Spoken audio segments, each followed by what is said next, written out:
আসসালামু আলাইকুম গাইস, চলো আজকে একটি কিউট বক্স বানাই। কাগজের তৈরি বক্সটি বানানো কিন্তু অনেক ইজি, তোমরা একটু মনোযোগ দিয়ে দেখলেই শিখে নিতে পারবে। কত বক্সই তো বানিয়েছো, এই বক্সটা কিন্তু অনেক ইউনিক। কিউট এই বুক শেপের বক্সটি বানানোর জন্য 15 সেন্টিমিটার মাপের একটি স্কোয়ার আকৃতির কাগজ কেটে নিতে হবে। তারপর ভিডিওতে দেখানো পদ্ধতিতে আড়াআড়ি লম্বালম্বিভাবে কাগজটিকে ভাঁজ করে নিতে হবে। তারপর ভিডিওর মতো করে আঠা লাগিয়ে নাও। এই জায়গাটি একটু ভালো করে খেয়াল করো, এটি করতে আমারও অনেকটা অসুবিধা হয়েছিল, কিন্তু দু একবার চেষ্টা করলে তোমরাও খুব সহজে পেরে যাবে। এক পাশে যেমনটা লাগিয়েছি অপর পাশেও এমন করে আঠা দিয়ে লাগিয়ে দেব। এবার 14.5 সেন্টিমিটার স্কোয়ার আকৃতির একটি কাগজ নিয়ে ওটিকে আগের মতো করে বক্স আকৃতি করে নেব। এবার 20-24 সেন্টিমিটার একটি রঙিন কাগজ নিয়ে ভিডিওর মতো করে ভাঁজ করে নেব। ভিডিও দিয়েছি না, দেখে দেখে করো, এত বলে দিতে পারবো না।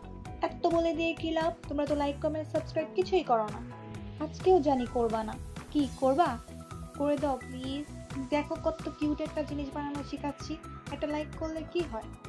এই কিউট ছোট্ট বক্সটির মধ্যে তোমরা অনেক ছোট ছোট কিউট কিউট জিনিস গুছিয়ে রাখতে পারবে। দেখো বকবক করতে করতে এটা বানানো হয়েও গেল। এই কিউট বুক বক্সটির উপর তোমাদের ইচ্ছা মতো কিছু লিখতে পারো, আমি আমার চ্যানেলের নামটি লিখে দিলাম। Please subscribe my channel. এই বক্সটাকে তোমরা বইয়ের মতো করে চাইলে টেবিলেও সাজিয়ে রাখতে পারো। কি কিউট না? Almost done. তোমরাও এটি বাসায় ট্রাই করতে পারো। থ্যাঙ্কস ফর ওয়াচিং মাই ফালতু ভিডিও। আল্লাহ হাফেজ।